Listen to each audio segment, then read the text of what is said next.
Hello, and welcome to Around the Towns. I'm your host, Daniel Murphy, and this week I've conducted interviews with John Smith, the new headmaster at the regional high school, as well as Catherine McDonald, the president of Massachusetts Horticultural Society. First up, here's my interview with Mr. Smith. Hi, everybody. My name is John Smith. I'm the current principal at Westboro High School, and come July 1st, I will be the new incoming headmaster at Dover-Sherborn Regional High School. So let's start by talking about your background. You say you're from Westboro. What was your experience there? I had a great experience there. I originally was a social studies teacher at another regional high school, so I do have some regional high school experience, which I think will be really beneficial for me. And then I was there as a teacher and administrator for 14 years, and then had an opportunity to move on to Westboro High School, where I've been for the past 6 years as the principal of a fairly large, comprehensive high school of 1,100 students, very high performing. And now I'm really excited to come to Dover-Sherborn and add any support I can and guidance in maintaining the high standards that already exist here. And then what was your education before that? I was a history major at UMass Amherst, received an administrator master's degree in leadership from Worcester State, and then I've since taken some additional courses. I've actually have obtained my superintendent's licensure. It's something that I intend at some point in time of pursuing, but right now I'm really invested in working with kids and being with kids, and I think for me the perfect job is to be a headmaster at Dover-Sherborn because I have that opportunity to work day to day with kids, improving their lives, improving their education, helping support teachers. And but at some point in my travels, I will probably try to pursue the superintendency. So you mentioned you were a social studies teacher. Yes. What motivated you to transition into being an administrator? I think I always wanted to make a difference on a larger scale. I still thoroughly enjoyed and have such great passion for teaching, still consider myself to be a teacher. And just had an opportunity to move into a venue where I felt like I could make a difference on a building base or a wider base than just on my classroom. And it was something where I enjoyed being in the mix. I enjoyed being able to make the tough decisions and sort of put yourself out there to really improve a school system.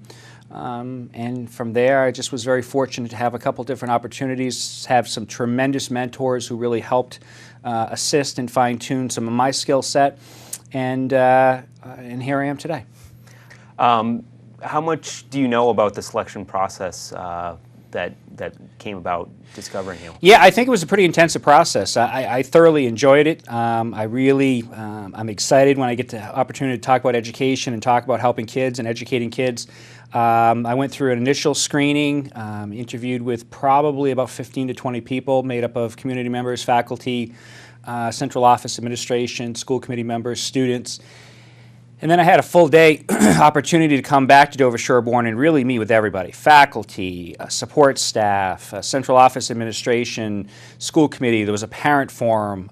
So it was a pretty intensive process, but really thorough and something that I really enjoyed and respected because I also had the opportunity to get to know the community probably as much as they got to know me. How familiar were you with this community before accepting the job? I knew some people who had worked in the community. I know a couple people who live in the community, so I certainly knew that it was two great communities, two great towns who were very supportive of education and the extracurricular programs. So I had some knowledge, but obviously as I went through the interview process and got to meet more people, I became even more excited with the potential opportunity, and fortunately for me, I was honored with the opportunity to be the next headmaster. It's going to be a busy summer. I think sometimes for administrators, summertime can be a little bit slower. I think that this first year for me will be a very busy time because I've got a lot to learn and a lot of people to meet. I'm really excited by that. But I think the summer will also offer me the opportunity to go through some documents and look through some of the information that Dover-Sherborn has and looking at some statistical data that the district has used to measure their performance. And then I also plan on having open office hours where parents and students, if they are around and wish to come in and say hello and introduce themselves, that I'm going to obviously welcome them. I will do the same for the faculty as well. And come in the fall, I'll have a series of kind of open house coffees for parents to come in, introduce themselves, learn a little bit about me, and get a little sense of really what I'm hoping to accomplish as the next headmaster. And that would be available on the school website? Yeah, school website, and we'll any types of any form of communication that we can use to get out there. Most likely the website will be the primary spot. How much have you interacted with the school members that are already in place here? Yeah, several different opportunities I've had. I've had a chance to meet with Mr. Bliss and Superintendent Spriggs. I was introduced to the school committee last week. I've had an opportunity to visit with Mr. Rollins, the athletic director, and tour the facilities and kind of get a sense of where the teams play, the league a little bit, and then also what some of the future plans are for some additional fields and kind of a redevelopment of some of the athletic programming. And on top of that, I've also had an opportunity to sit down with Ms. Lonergan, and she's been really gracious to me in offering her help and support and guidance. So I'm really looking forward to working with her. And in addition, I've had opportunity to meet some staff and faculty members, and I plan on returning probably 2 or 3 more times prior to July 1st. Are there any specific programs at Dover-Sherborn you're really excited about? Well, I think that the exchange program that exists, I think, is really, really exciting. I think that just looking at some of the AP offerings that are here, I'm really excited by that. I think the opportunity that students have to interact across disciplines really excites me. And obviously, it's a super high-performing school with great faculty and really highly motivated kids. So really, my first objective is really going to be understanding the culture, getting to know people, having them get to know me. And then from there, we can kind of, I think, set some goals for, what are some ways that we can improve upon outstanding performances that already are in place, and really just kind of tweak some things that maybe need some improvement. Are there concerns that you have transitioning to this position? No, not really. I think like anything else, in my current district, I know a lot of people and understand how processes work. So of course, there's always some general anxiety about learning new cultures and new school systems and some new protocols. But I look upon it as an opportunity for growth and education for myself. So. No, I'm not really worried about that. Okay, so 1,100 students is quite a bit more than Dover-Sherborn. Do you have sort of concerns or excitement about working with a different sized student body? Yeah, I'm actually very excited with the size of the population and considering the number of offerings that are also in place. It's kind of a perfect situation. With a smaller school population, I think you really get to personalize learning with students. You certainly can be, I think, much more visible, have opportunities to get to know kids and their families much better. So I'm really excited about the size of this high school. My previous high school, I really took a real strong interest in making sure that I got to know all the kids, their families, understood, really what made them a good and effective student. And I think at Dover-Sherborn, I'm going to have that opportunity in a smaller setting. And also, the other thing that I'm really excited about is the fact that the middle school is on the same campus, to have an opportunity to really work with their middle school headmaster in creating a real positive transition between middle and high school. I really am here to listen, to support. This is an outstanding institution. This is not an institution that needs an overhaul. This is an institution that really fosters excellence, and it's my job and responsibility to maintain and, where possible, make improvements. But also, it's a place where I can help support students. It's a place where I can help support teachers, helping them take risks both academically and within their professional lives in terms of their own academic performance and their own teaching skills. So it's really going to be a collaborative nature that I will foster. And I know already from talking to people that is really what the environment is here, and that's why the school system has done so well. My thanks to Mr. Smith. Next, I'd like to talk to Catherine McDonald about the Elm Bank property located in Dover with entrances off Route 16 in Wellesley, about new renovations made to the property with funding from the Amelia Peabody Charitable Fund. Elm Bank is on the National Register of Historic Places for 3 reasons. The founder of American Express, Benjamin Cheney, this is his estate. And the manor house that you see behind you was designed by Carrere and Hastings, who are the architects that did the New York Public Library. And this is one of their very few residential examples. And the garden we're standing in is a historic garden, and it was designed by the Olmsted brothers. And it's an Italianate garden, and this was developed for Alice Bultzell, who was Benjamin Cheney's daughter, who then took over the estate after his death. We did a renovation to this garden last year in the fact that the beds were in a different configuration. We've changed those to be more in style with an Italianate garden. Okay, and that's really what we're here to talk about, some of the improvements that you made. Right. So why don't we talk about some of those? So the one right behind me we're very excited about. Before Massport came to this property, when my children were playing soccer over on the soccer fields, that fountain was on its side out in the field. And when Massport came here in their first renovation of this garden, they reinstalled the fountain. And this really isn't a reflecting pool, it's a lily pond, and we will be putting lilies in it later. And the history of the fountain is when Mrs. Bultzell married Dr. Bultzell, as was done in the early 1900s, they went on a 2-year honeymoon.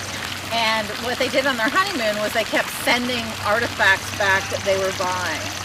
So the history of the fountain is it's a replica of a 14th century Italian baptismal font. It was bought in Italy and shipped back here.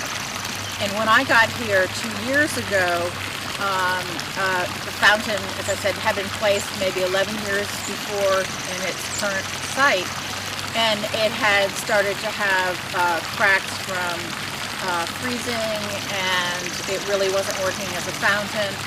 And so one of my first grants that I wrote was to do the conservation and restoration on it, and we were very appreciative. The Amelia Peabody Fund gave us the grant to restore this, and we used a company in Watertown called Daedalus, and they are marble artifact historical conservators. That's what they do. They do a lot of work in Mount Auburn Cemetery and for the city of Boston and other big, across the country, lots of big conservations. So a year ago in April, I had them take it away, and if you look around, it's not so easy to take this away. It weighs 350 pounds, and as you can see, an Italianate garden is like a room. It's enclosed on 4 sides. So we had to bring in a crane that would have a 93-foot reach from over the copper beech hedge to the center of the pool to place it in place. So it's a big deal transportation-wise just to get it back. So it's been back about a couple of weeks, and it really just looks wonderful, and we're hoping to take great care of it and to preserve it for another hundreds of years, I hope. So did you have to take it out in pieces, or is this one? No, it's if you look at it, the top, like a teacup, is one piece, and then there's 2 other, that big structure below it, and the structure that goes behind that. So the 3 sections were taken out of here, and they then left it in Daedalus's workshop so they could work on it for a year, and then we brought it back. This one of the businesses that Massport does to help support itself, because we don't receive any state or federal funds, so we're a nonprofit supported by donors and members, but we have a very vibrant wedding business. And this Italian garden is their favorite spot for weddings, and so it's a really important design element in this landscape that people really enjoy. So we wanted to get it back in time for wedding season, and so we're so excited to have it back. So was this area being used for weddings Yes. before you installed this fountain still? Yes, we had a temporary fountain and left the year it was out. Okay. So we had someone loaned us a fountain and we had that going, and it, you know, it was a beautiful fountain, looked great, but when you put the real one back in, it just dwarfed what the other one was. It's a very special piece of art. Yeah. And then are there concerns moving forward with how this can stand up in the weather? Yes, I think the thing you don't realize about something like this is it's not just water going in the top, but it's water coming into the sides through. So it'll be really important for us for maintenance to have it completely wrapped, and you know, with sort of a plastic tarp during the winter season to protect it completely. And we'll definitely have a plan for its maintenance and care to make sure we're taking care of it. Wedding season probably just started. Yes, it actually started at the beginning of April. We are totally booked for weddings, unless people want to move to like a Friday or a Sunday, and we're booking 2014 and 2015 right now, because it's just a very special place to have a wedding. It's so pretty, and so you know, lots of brides coming to visit, and their mothers, and their grooms. So I want to talk briefly about some of the other passions around Sure. property. Sure. One of the other gardens that children's like is Wheezy's Garden, which is down towards the end of this garden and across the way. It's one of the most magical children's gardens in New England, and it's really beautiful. And it has a sandbox and a pool with goldfish in it for children. It's a very busy place. We also have a garden called the New England Trial Garden, and that was the first garden you probably walked by. In the New England Trial Garden, we actually trial plants for growers to see how they're going to make it in New England. And we're one of 3 trial gardens in New England. There's one in Maine and one in Storrs at the University of Connecticut and one here. So growers sent us plants, or what we call plugs, start plants, and we monitor how they do. And then we report back at the end of the season. And it really informs, and these are plants that really aren't on the open market yet because they're being tested here. And right across the way we have a 1-acre garden called the Bressingham Garden, which was designed by Adrian Bloom, who's a world-renowned nurseryman from England. And he has his own garden. It's called Foggy Bottom, and with the Bressingham family of gardens, and we call it a 4 seasons landscape, in the fact that there are plants and there's interest in that garden all year round. Even in the winter, there's textures and different colors that are pretty amazing. But it's a great garden for people to look at and dream that their front yard looks like, because it's very pretty. Anything else that you think you want to add? Well, just, you know, we exist to help people enjoy horticulture, enjoy the beauty of gardens, and also learn how to be better gardeners themselves. So every Thursday night we have a program called Thursday Night at the Hort. So we have different speakers on different topics come in, and you can come to Thursday Night at the Hort and learn about, it might be on vegetable gardening or roses or some other subject, composting. You can come in and learn about that. In March we're very involved with the flower show. So Massachusetts Horticultural Society runs all the amateur competitions at the flower show, so that's floral design and amateur hort and photography competitions. That's kind of what we're doing during that part of the time. We also have at the end of the property a little less than an acre vegetable garden, and it's got 2 different sections. One is called the Chef's Garden, and it's as pretty as it is edible. And the other section is what you call production, so rows of plants.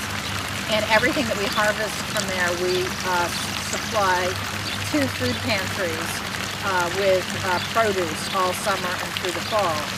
And last year we harvested 3,500 pounds of produce for the Wellesley Food Pantry and also for this Native Service Council. So we have a very big production going out to people who can enjoy it, and we're really proud to be able to do that. How would they get in contact with you about things? I think if you just go to our website, which is massport.org, and you can click on functions, or just give us a call at 617-933-4900, and Jen Courtney is our function manager, and she's the person that people would need to see. In addition to these stories, the Dover and Sherborn town meetings and elections were held last month. Of the 23 warrant articles in Dover, warrant Article 12 regarding the petition to have the town make decisions on large donations to the Park and Rec Commission passed, as did 15 other warrant articles, some of which with amendments. No action was taken on Articles 10, 14, 16, 20, 21, and 23, and Article 17 regarding the rail trail failed by a vote of 160 in favor to 172 opposed. In the town elections, no candidate faced opposition, and thus all candidates appearing on the ballot won their respective races. Additionally, the town voted on the sole ballot question regarding the renovation of Carroll Park by a vote of 306 in favor of renovation to 1,249 opposed. In Sherborn, the 36 warrant articles presented at town meeting, the only article which failed was Article 16 regarding rezoning of retail spaces. All other articles either had no action taken on them or passed with amendments in some instances, with Article 23 referred to committee to be discussed next year. In the Sherborn elections, incumbents held on to their positions where opposed, and candidates appearing on the ballot unopposed were elected to the positions for which they campaigned. Regarding questions appearing on the Sherborn ballot, the town voted yes on all 3 ballot questions regarding the borrowing of funding for town capital items, the borrowing of funds for regional school capital items, and the borrowing of funds for the installation of air conditioning at the middle school. In Dover, a special election will be held June 25th to elect a replacement for Joe Melican as selectman. Currently, Robin Hunter is running unopposed for the position, and I encourage everyone to vote. Thanks so much for tuning in. Once again, I'm Daniel Murphy, and you're watching Around the Towns. My thanks to John Smith and Kathy McDonald for taking the time to speak with me this episode. Finally, the high school prom took place last month, and I now leave you with footage of students and families meeting at Dover Church before the dance.